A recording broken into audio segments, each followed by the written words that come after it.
Mise en place au mois de septembre de cette année, cette rampe de moins de 10 cm de hauteur est la première du genre à la mairie d'Aroué.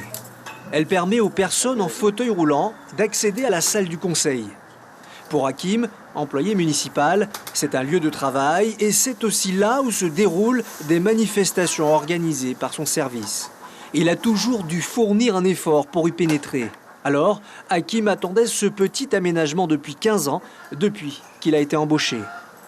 C'est un grand pas puisque à l'époque je pouvais difficilement accéder à ce bâtiment-là, à cette salle du conseil. Et aujourd'hui, je l'accède. J'ai aucune difficulté aujourd'hui. Cette rampe est la première d'une série, assure Madame le maire. Nous avons commencé à mettre donc la rampe du conseil municipal. Nous allons continuer sur d'autres services. Ça va se faire là, récemment, jusqu'à début de l'année prochaine. Je pense que là déjà, au sein de la mairie même, puisqu'il y a 3 rampes de prévues, ça sera installé. Pouvoir se déplacer librement dans des lieux publics ou tout simplement dans la rue est une autre de ses batailles. Certains après-midi, Hakim s'exerce à la roulade, un entraînement pour le VAA. Fréquemment, des voitures se garent sur le trottoir et le gênent dans son activité. J'ai dû faire un petit sprint pour remonter sur ce trottoir parce que les voitures, elles ne nous voient pas forcément parce que nous, quand on est en bas, je suis petit, quand on ne me voit pas, je ne suis pas à hauteur d'homme, tu vois. Donc du coup, ils ne me voient pas. Du coup, moi, je suis obligé de speeder et puis remonter après. C'est hot, quoi. Ce parcours, il le sillonne depuis 4 ans. Et pourtant, les incidents se répètent. Les mentalités doivent encore évoluer. Les gens ne se rendent pas toujours compte que les personnes à mobilité réduite subissent réellement des difficultés en termes d'accessibilité.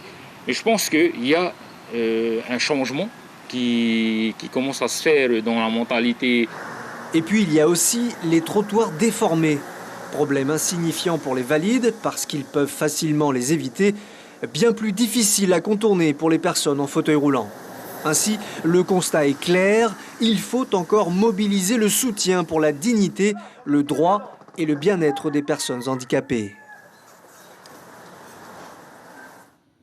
Henriette Camilla, merci d'être avec nous ce soir. On vient de le voir, il y a encore beaucoup d'incivilité de la part des automobilistes notamment. En 2020, madame, est-ce que vous avez le sentiment que le regard de la société a changé à votre égard, à l'égard donc des personnes handicapées ou pas du tout?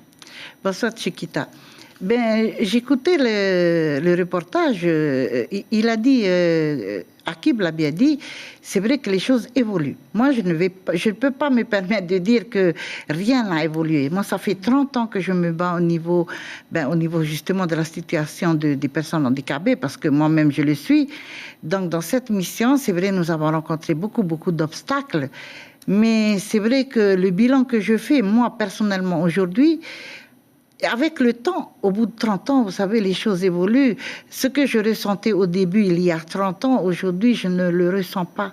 Ce poids du regard d'il y a au début. Et je sens bien que les choses évoluent. Évidemment, pour certains, pas aussi vite.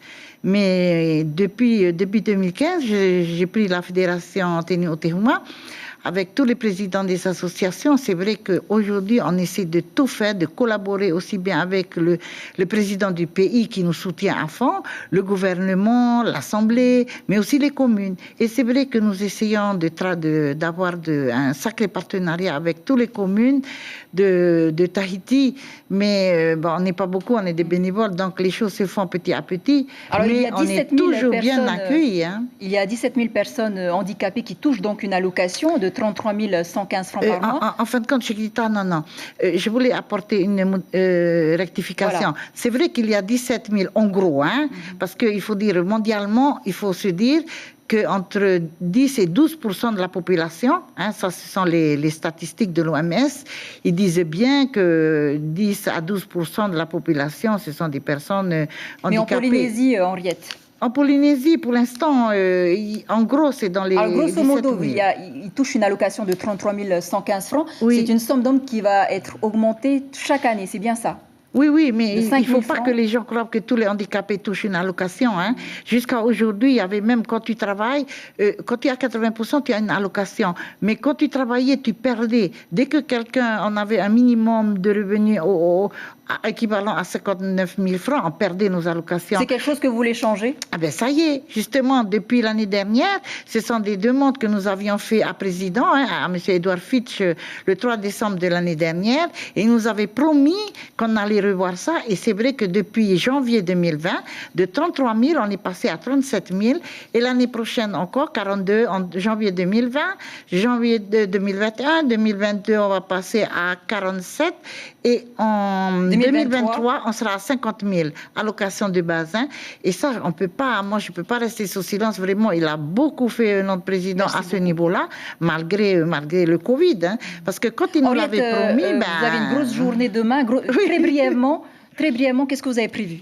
Brièvement. Enfin, si vous voulez, cette journée, c'est plutôt les journées du pays. Hein. Nous, nos journées polynésiennes, ça se passe au mois d'avril. Ce sont la fédération qui a organisé. Mais là, la journée internationale, c'est la journée un peu du gouvernement, où on voit à peu près tout le bilan de ce que le pays a fait par rapport aux personnes handicapées. Merci beaucoup. Puis là, on a beaucoup de choses demain, mais je crois que comme le temps est court, j'ai pas trop le temps d'en parler, mais c'est dommage, hein, parce que il y a tellement de choses à dire. Merci Henriette, en tout cas, d'avoir accepté. Attends, est-ce que je peux dire un petit truc? C'est juste pour mon petit-fils. Hein. C'est pour mon petit-fils, il est né le 3 décembre, alors c'est pour ça que là, il est sûrement en train de me regarder à mon petit-fils Teiki. Joyeux anniversaire, hein, mamie t'aime très très fort. Maruru Mete Henriette Camilla, merci.